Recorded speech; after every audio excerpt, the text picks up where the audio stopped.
After the Beatles parted ways in 1970, Paul McCartney and John Lennon, who had been the band's core songwriters, embarked on solo paths that diverged significantly. While both achieved individual success, Lennon reportedly wrestled with envy during the years leading up to his tragic death, according to a close confidant.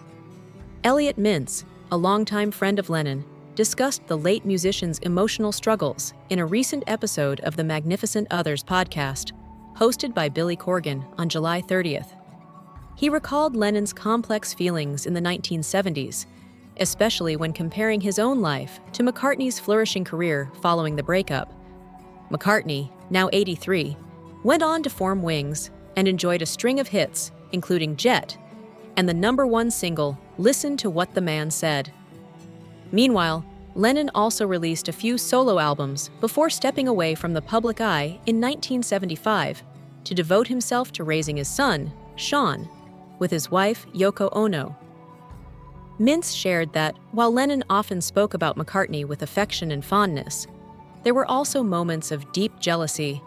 During a period when Lennon was intentionally absent from the music world and McCartney was receiving accolades and performing to packed arenas, Lennon reportedly felt eclipsed. This sense of being overshadowed was difficult for him, especially as McCartney continued to thrive artistically and publicly.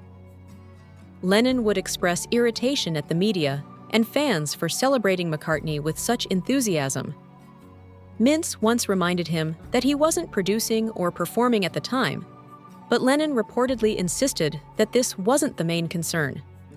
Rather, he was troubled by the way McCartney's creative efforts were being praised, even when Lennon questioned the artistic merit of certain works. One song in particular, Silly Love Songs, was difficult for him to accept as deserving of acclaim, despite Mintz's efforts to highlight McCartney's overall contributions to music. Mintz also reflected on the complicated relationship between Lennon and McCartney, which had seen periods of creative competition. Their rivalry even spilled into their music. In 1971, McCartney's song Too Many People appeared to criticize Lennon for how he used his post-Beatles freedom. Lennon fired back with How Do You Sleep?, a biting track that expressed his anger, taking shots at McCartney's work and implying that his popularity lacked depth. Lennon would later acknowledge that the song had captured a particularly angry moment in their relationship.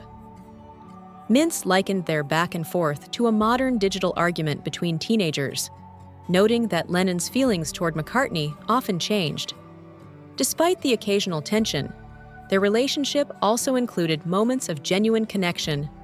One such instance occurred on Christmas Day in 1978, when McCartney and his wife, Linda, visited Lennon and Ono at the Dakota Building in New York.